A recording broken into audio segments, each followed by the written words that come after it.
और अब हम जिस खबर का विश्लेषण करेंगे वो आपके पूरे परिवार की सेहत से जुड़ी हुई खबर है। आपको जानकर हैरानी होगी कि आपके भोजन की थाली में से जरूरी पोषक तत्व गायब होते जा रहे हैं। यानी आप जो खाना खा रहे हैं उससे आपका पेट तो भर सकता है, लेकिन पोषण नहीं हो सकता। नेशनल इंस्टीट्यूट ऑफ न्यूट्रिशन ने इसी वर्ष एक फूड कॉम्पोजिशन टेबल तैयार किया है, जिसके आधार पर इंडियन डायटिक एसोसिएशन यानी आईडीए ने भारतीय थाली से जुड़ा एक रिसर्च किया। इस रिसर्च के मुताबिक पिछले 30 वर्षों से भारतीय भोजन की ताकत और उसके पोषक तत्व लगातार कम हो रहे हैं। आपने अक्सर बड़े बुजुर्गों को यह कहते हुए सुना होगा कि पुराने जमाने में भोजन की बात ही कुछ और हुआ करती थी। हर चीज शुद्ध होती थी और आपका खाना शरीर को लगता था। बड़े बुजुर्गों की यह बात अब सच साबित हो रही है। आईडीए का रिसर्च इस बात को भी साबित करता है कि 30 वर्ष पहले खाने में शुद्धता की गारंटी आज के मुकाबले कहीं ज्यादा थी। आईडीए के मुताबिक गेहूं में 9% कार्बोहाइड्रेट कम हो चुका है। इसके अलावा बाजरे में 8.5% कार्बोहाइड्रेट कम पाया गया है। पिछले 30 वर्षों में मूंग की दाल में आयरन कंटेंट 6.12% कम हो गया है, जबकि मसूर की दाल में प्रोटीन 10% कम पाया गया।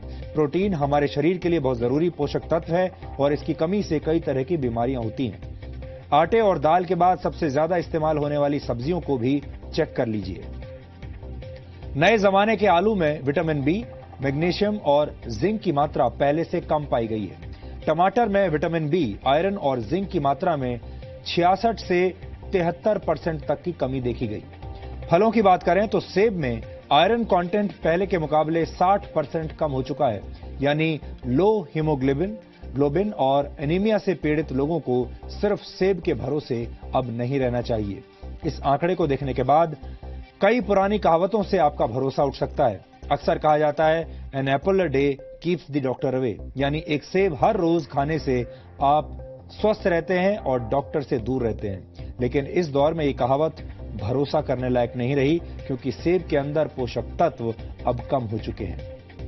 आईडीए ने इस रिसर्च को तैयार करने में नेशनल इंस्टीट्यूट ऑफ न्यूट्रिशन के फूड कॉम्पोजिशन टेबल का इस्तेमाल किया है। एनआईएन ने 528 तरह के खाद्य पदार्थों में मौजूद 151 पोषक तत्वों की जांच की है।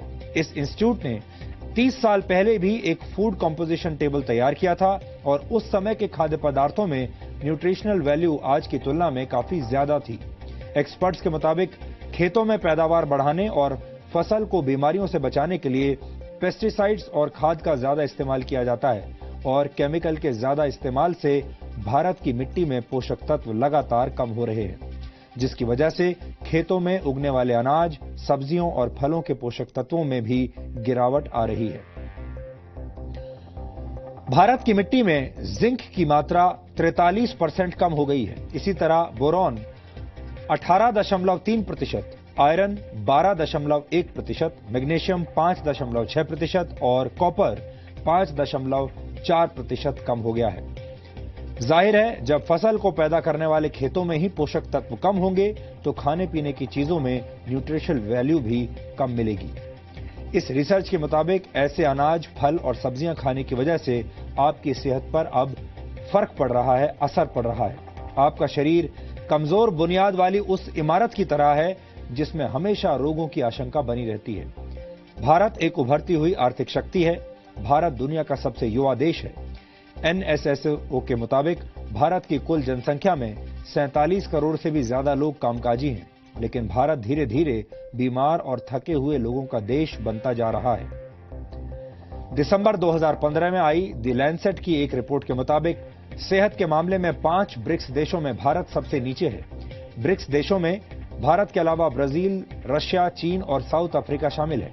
2013 में पूरी दुनिया में बीमार लोगों की कुल संख्या में से 20% भारतीय थे।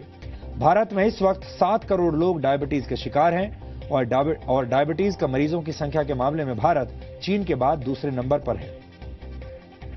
वर्ल्ड कांग्रेस ऑफ कार्डियोलॉजी के मुताबिक सन 2020 तक भारत में होने वाली 40% मौतें दिल से संबंधित बीमारियों की वजह से होंगी।